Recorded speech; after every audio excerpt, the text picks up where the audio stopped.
കേരള ചരിത്രം വളരെ വൈഡായിട്ടുള്ള ടോപ്പിക്കാണ്. അപ്പോൾ നമ്മൾ പഠിക്കുകയാണെങ്കിൽ എല്ലാ സ്റ്റുഡൻസും പറയുന്നൊരു കാര്യമാണ് ബോറടിക്കും, അല്ലെങ്കിൽ നമുക്ക് ഒരുപാട് അങ്ങോട്ട് പഠിക്കാൻ പറ്റുന്നില്ല എന്നുള്ള കാര്യം. അപ്പോൾ ഇങ്ങനത്തെ ചെറിയ ചെറിയ പാർട്ടായിട്ട് നമ്മൾ വീഡിയോ ചെയ്യുന്നുണ്ട്. അപ്പോൾ നിങ്ങൾക്ക് വളരെ കുറഞ്ഞ സമയത്തിനുള്ളിൽ ഓരോ കാര്യത്തെ പറ്റിയും വളരെ വ്യക്തമായ എക്സാം പോയിന്റ് ഓഫ് വ്യൂവിൽ തന്നെ കാര്യങ്ങൾ അറിയാൻ സാധിക്കും. അപ്പോൾ ഇന്ന് നമ്മൾ ഡിസ്കസ് ചെയ്യുന്നത് ക്ഷേത്ര പ്രവേശന വിളംബരമാണ്. തിരുവിതാംകൂറിലെ അവർണരായ ഹൈന്ദവർക്ക് ക്ഷേത്രങ്ങളിലേക്കുള്ള പ്രവേശത്തിന് കാരണമായ വിളംബരമാണ് ക്ഷേത്രപ്രവേശന വിളംബരം.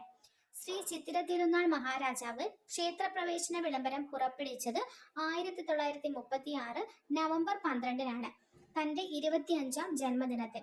ക്ഷേത്രപ്രവേശന വിളംബരം പുറപ്പെടുവിക്കാൻ ശ്രീ ചിത്തിര തിരുനാളിനെ പ്രേരിപ്പിച്ച വ്യക്തി സർ CP രാമസ്വാമി അയ്യരാണ്.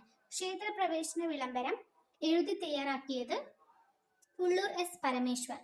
ആധുനിക തിരുവിതാംകൂറിന്റെ മേഗ്ന കാർട്ട എന്നറിയപ്പെടുന്നത് ക്ഷേത്രപ്രവേശന വിളംബരമാണ്. കേരളത്തിന്റെ മേഗ്ന കാർട്ട എന്നും അറിയപ്പെടുന്നുണ്ട്. ആധുനിക കാലത്തെ മഹാത്ഭുതം, ജനങ്ങളുടെ ആധ്യാത്മ വിമോചനത്തിന്റെ ആധികാരിക രേഖയായ സ്മൃതി എന്നിങ്ങനെയൊക്കെ അറിയപ്പെടുന്നത് നമ്മുടെ ക്ഷേത്രപ്രവേശന വിളംബരമാണ്. ഇങ്ങനെ പറഞ്ഞത് ഗാന്ധിജിയാണ്.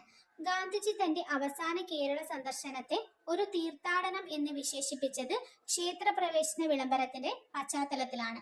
ആധുനിക കാലത്തെ ഏറ്റവും അഹിംസാത്മകവും രക്തരഹിതവുമായ വിപ്ലവമെന്ന് ക്ഷേത്രപ്രവേശന വിളംബരത്തെ വിശേഷിപ്പിച്ചത് C രാജഗോപാലാചാരിയാണ്. ക്ഷേത്രപ്രവേശന വിളംബരത്തെ തിരുവിതാംകൂറിന്റെ സ്പിരിച്വൽ മേഗ്ന കാർട്ട എന്ന് വിളിച്ചത് TK വേലുപ്പിള്ള.